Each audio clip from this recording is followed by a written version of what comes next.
Guys तो कैसे आप सभी लोग मैं आप सभी दोस्त VS व्लॉग। तो आज के व्लॉग में मैं आया हूँ अपनी नानी के यहाँ पे। मैं आपको दिखाता हूँ।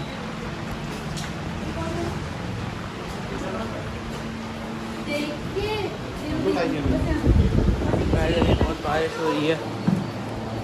ये खड़ा है लंगूर।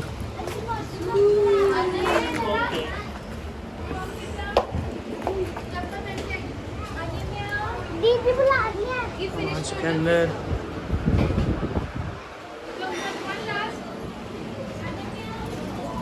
आज यहाँ पर पीछे भी है। मेरी नानी है, नानी है कर दो हाय।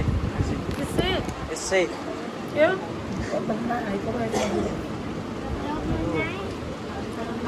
नानी है कर दो ऐसे। सब लोग आए हैं। यहाँ पर मिट्टू भी है। ये हमारे नाना बैठे हैं। बच्चे मट्टी चढ़ाए मामा आए कर दो। लाइव चल रहा है। हमारे सेकंड मामा है। ब्लॉगिंग वगैरह चल रही है। हाँ ब्लॉगिंग बनाता हूँ ना मैं इस वक्त। किस नाम से? VS ब्लॉग्स ऐड कर ली। काट दें और 4 भुजाएं शेष रहने दें। अब जो 4 भुजाएं काट रहे थे तो उनकी माँ आ गई, कोटरा देवी। माँ आई तो माँ बच्चे के सामने खड़ी हो गई तो महाराज माफ कर दिया। और तब भोलेनाथ को भी होश आया तो भोलेनाथ भी विनती करने लगे कि आप हमारे चेहरा पे दया करो। तो उन्होंने भी दया कर दी। ये प्रथम कण में गिना जाएगा। बाण रावण चंडेश्वर इंगी सिंधी भवा दया। बाणासुर का प्रथम नाम आता है शंकर जी को।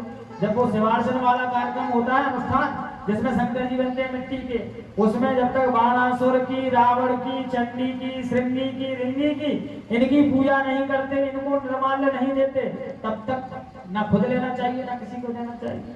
तो इस प्रकार से भगवान ने असीम भक्ति का वरदान दिया।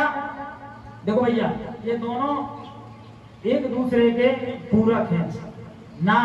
वो इनको देवता उस दिन बताया था हमने कि वो रामश्री जब राम ईश्वर की प्रतिष्ठा करी तो बोले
भोले बाबा में और भगवान में कोई अंतर नहीं है।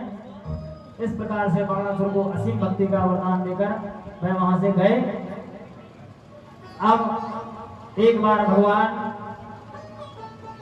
अपने अपने छोटे बाल गोपाल भगवान के परिवार के सभी लोग कहीं घूमने गए तो महाराज एक कुआं था, उसमें उनकी गेंद गई तो गेंद को झांकने के लिए जैसे ही देखा तो महाराज एक बड़ा भारी गिरगिट दिखाई दिया उनको।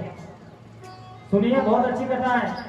गिरगिट दिखाई दिया तो सभी लोग अपने बाबा के पास में पहुंचे। बाबा, एक कुआं हम इक्ष्वाकुतनया प्रभो, बोले मेरा नाम मृग है और मैं इक्ष्वाकु वंश का हूँ, रघुवंश का।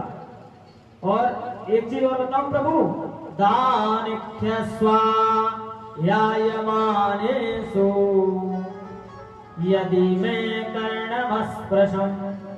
इधर अगर यदि आपने इस द्वारका में दानियों की लिस्ट कभी देखी हो तो महाराज पहले नंबर का दानी हूं। इतना अभी भी देखो अपमान, आपने अगर दानियों की लिस्ट देखी हो तो पहले नंबर का दानी। बोले ऐसा क्या किया भैया तुमने दान? भगवान पूछने लगे तो कहते हैं कि महाराज पृथ्वी के तारे कोई गिन सकता है, जमीन की रज को कोई, धूल की रज को कोई गिन सकता है, लेकिन महाराज मैंने इतनी गायों को दान किया कि उनकी गिनती नहीं है। तो भगवान ने कहा देखो दान हो सकता है, फिर तुम गिरगिट क्यों बने? तो तुमने बूढ़ी ठेड़ी गाय दान की होगी, क्योंकि अर्ध भोजन वृद्ध गाय वो लेना देना दोनों नर के जाए। पंडित जी को बुलाओ, दो पूरी है पंडित जी, बस तीसरी तो है ही नहीं, तो कराओ ही नहीं ना। तो कहते हैं भगवान कहते हैं तुमने कोई बूढ़ी गाय दान की होगी। तब वो कहता है कि पयस्वनी तरुणी शील रूपा, महाराज पयस्वनी दूध देती गाय ही दान करना चाहिए, ऐसा नहीं कहते। तब भगवान और फिर वरदान भी दिया उन ब्राह्मणों ने कि भगवान तेरा उद्धार करेंगे। तो आज मानो भगवान अपने बच्चों को समझा रहे हैं कि बेटा कि ना हम हलाहलम मन्ने, मैं हलाहल विष को भी विष नहीं मानता। विषम यस्य प्रतिक्रिया, कोई हलाहल विष पी ले और महाराज अस्पताल पहुंच जाए, इंजेक्शन लग जाए तो बच जाता है, संभवतः बच जाता है। लेकिन ब्रह्म स्वामी ही विषम प्रोक्तम, जो ब्राह्मण का धन हरण कर ले तो उससे मैं कभी जीवन में नहीं बचा पाता हूं। आग की ज्वालाओं को शांत करने की क्षमता मेरे अंदर है, पानी की वर्षा कर दूंगा, लेकिन ब्राह्मण के धन को जो रख लेता है, ब्राह्मण के से बेईमानी करता है, तो महाराज विष खाता है व्यक्ति तो अकेले मरता है, कोई भी गलत का। जय जयकार हो रही है, बोलो पौंड्रक भगवान की जय हो। ऐसी जनता तो थी भारत की, पौंड्रक की जय। और जैसे ही पौंड्रक आया भगवान के सामने और महाराज उसने खटका दबाया अपना, तो गरुड़ उड़ने लगा, चक्र सुदर्शन चलने लगा। भगवान तो को आज हंसी आ गई, वाह सचमुच मेरा दूसरा है। तो भगवान ने आज चिंतन किया कि इसने कितना दिमाग लगाया होगा मेरे प्रति, मेरे जैसा चेहरा, नाक, नक्शा, चक्र सुदर्शन सब कुछ। भगवान ने कहा इसको तो दिव्य गति देना चाहिए। भगवान ने अपने चक्र सुदर्शन से उसका शिरोच्छेदन कर दिया। बोलो गोविंद भगवान की जय हो। इस प्रकार से काशी राज का भी भगवान ने वध किया।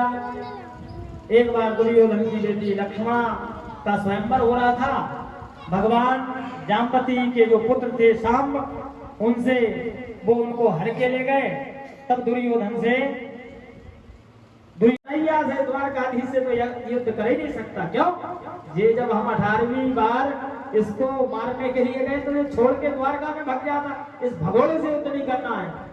भगवान तो चाहते थे कि मुझसे युद्ध ना करें, भीमसेन से भगवान ने भिड़ा दिया। अब महाराज धीरे धीरे करके युद्ध प्रारंभ हो गया। 27 दिन युद्ध चला। भीमसेन रात में आए और बोले सरकार एक एक नस टूट गई, कल का युद्ध हम नहीं लड़ पाएंगे। भगवान बोले तुम युद्ध तो लड़ते हो लेकिन अपने बल पे लड़ते हो, हमको नहीं देखते। जो व्यक्ति अपने बल पे काम करे वो फेल हो जाता है। भगवान का सहारा होना चाहिए जीवन में। तो भगवान ने कहा तुम मेरी तरफ देखा करो। भगवान की तरफ जैसे ही 28वें दिन पहुंचे, युद्ध हुआ जरासंध से, तो भगवान ने इशारे में एक तिनका उठाया और ऐसा धाड़ के दोनों तरफ से विपरीत दिशाओं में फेंक दिया। तब महाराज जरासंध की दोनों जंघाओं को उन्होंने उखाड़ दिया और विपरीत दिशा में फेंक दिया। जरासंध का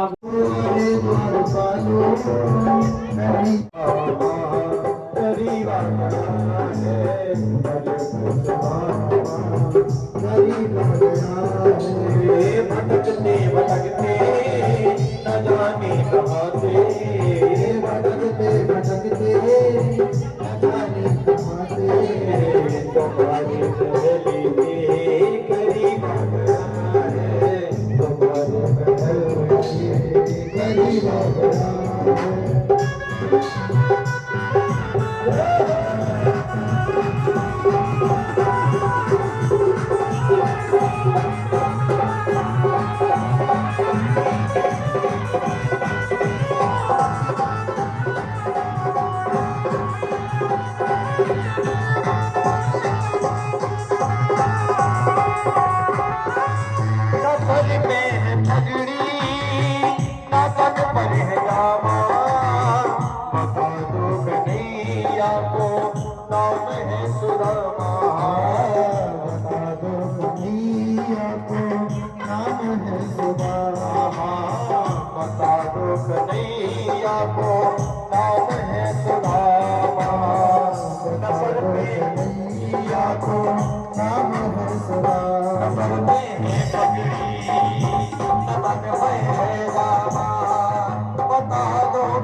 नसीब आ गया है, बिल्ली ने सखावत नसीब आ गया है।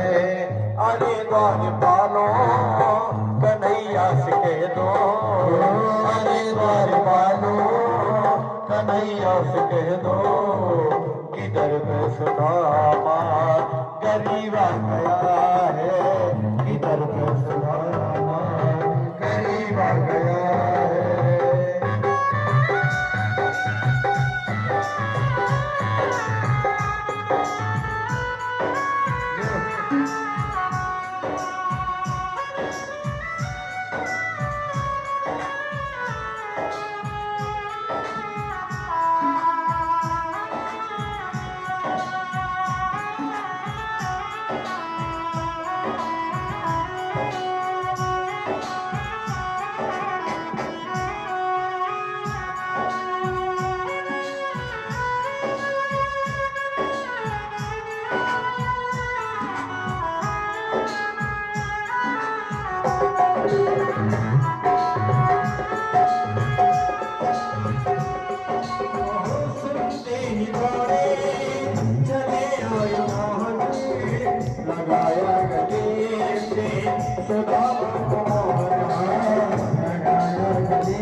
को होती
घबराओ प्यारे जरा तुम सुनावा घबराओ प्यारे जरा तुम सुनावा उसी का सवाल तेरे करीब आ गया है उसी का सवाल तेरे करीब आ गया है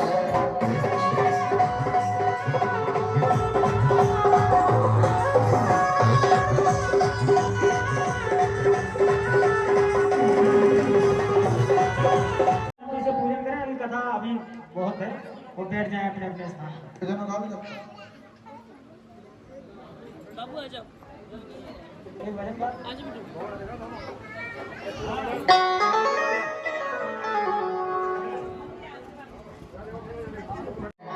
सब काम हो रहा है काम हो रहा है आपकी कृपा से सब काम हो रहा है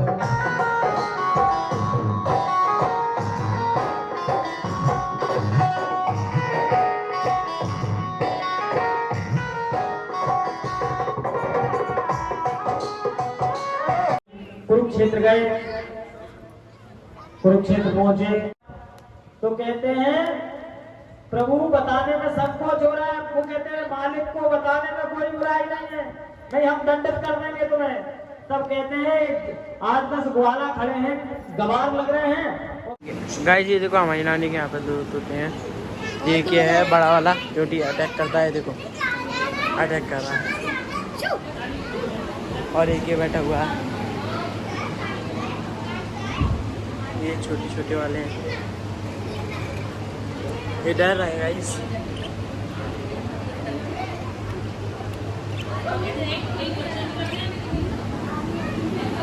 गाइस ये बहुत डर रहे हैं। तो अभी मिलता हूँ मैं आपको पूजा पे।